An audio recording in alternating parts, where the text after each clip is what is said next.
Hi everyone, I'm Dan from Correct Osteo Clinic, and today I wanted to talk to you a little bit about B12 deficiency. So obviously with these new vegan diets now, and it becoming such a popular thing, that I'm seeing a lot of people that are suffering from B12 deficiency.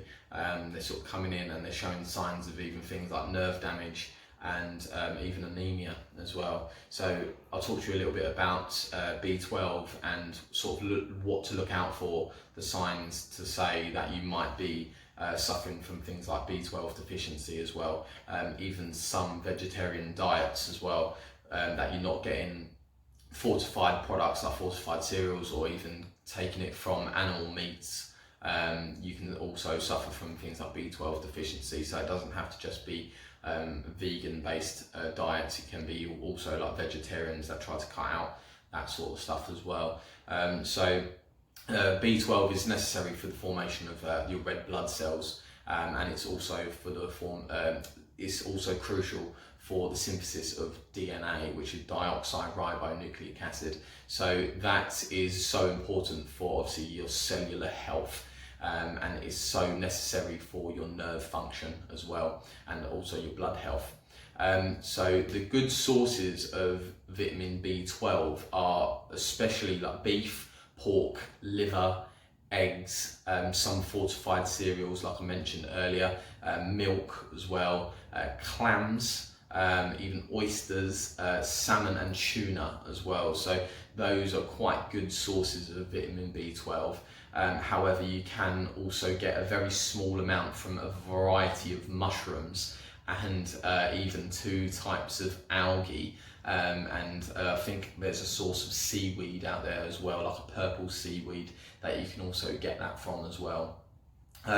So B12 is normally stored in the liver. So when you're taking good amounts of B12 that you'll normally get from those that I've mentioned earlier, it's normally stored quite highly in the liver. And even when you are becoming deficient in B12, so say you did change your diet to more of a vegan diet, and you're not getting that B12 source involved, your liver will actually take normally around 3 to 5 years for that storage of your liver of that B12 vitamin to run out.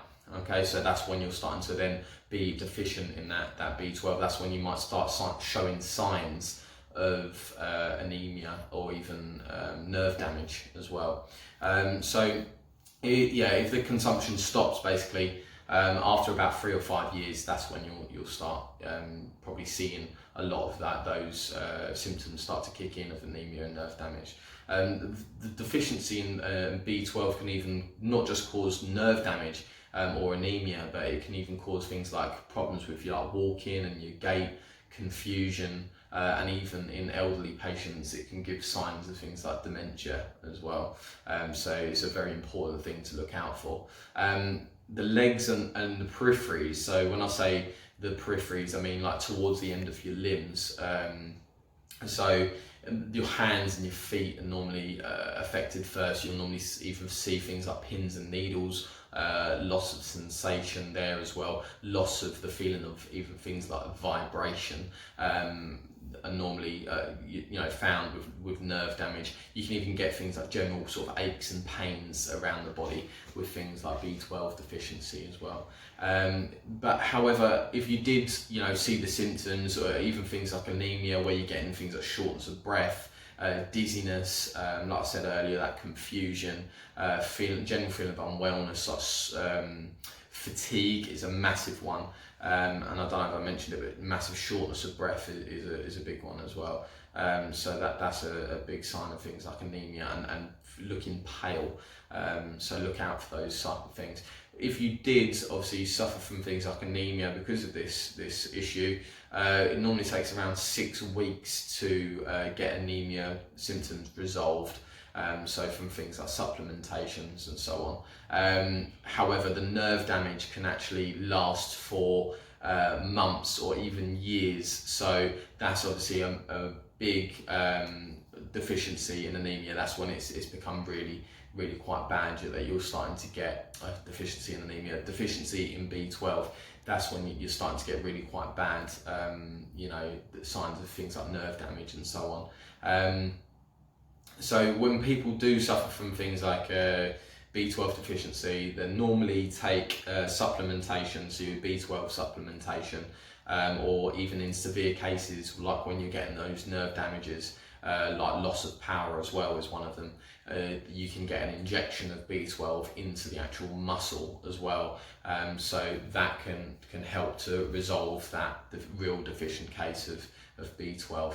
They're the two sort of main ways of getting that B12 back again, or obviously, you know, even for like a sort of a more long-term effect, start eating those B12 foods and supplementations that I've mentioned earlier.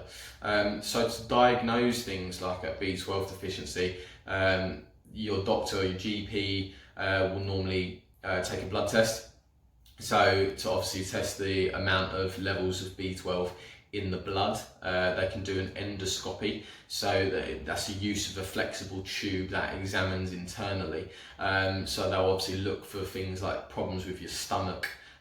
So your stomach will produce something called intrinsic factor. It's a protein that synthesizes with B12, and what happens is it causes the absorption of B12. So obviously if you've got stomach issues, you know, irritable bowel problems, Crohn's disease, celiac disease, problems basically producing sort of acid within the stomach as well, or even if you're taking like long-term things like protein pump inhibitors for things like GORD, you know, gastroesophageal reflux, that can stop the synthesis of things like B12 as well.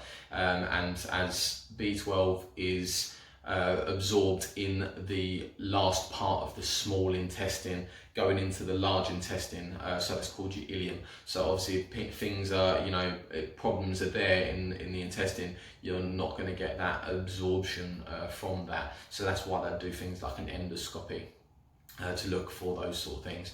There's also something called a Schilling's test as well. That's normally done with younger patients that might have signs of and suffering from things like B12 deficiency. So that what it does is they provide different amounts of B12 supplementation, and then they test the urine afterwards. They'll do a urine sample and test the amount of B12 that's in the urine to see if it's been absorbed or not. So that is obviously a little bit about B12 and the importance of B12, and why to look out for B12 signs of deficiency in that. So this is where, you know, there's nothing wrong in my eyes with the vegan diet or even vegetarian diets. However, obviously, you know, to get those B12 supplementations, you need to be sort of looking out for things like that, where you're most likely that diet will not require you to get the efficient amount of B12. So keep an eye out if you know anyone who is obviously things like vegan or vegetarian, or is not eating those sources of B12 and showing those signs of things like anemia or even nerve damage as well, things in older patients, like I said, dementia, or even things like confusion, problem with their walking and gait and so on. You know, look out for those sort of things and maybe sort of just let them know about it. So that's the importance of B12. All right, I hope you have a great weekend, and I hope to see you soon. Thank you.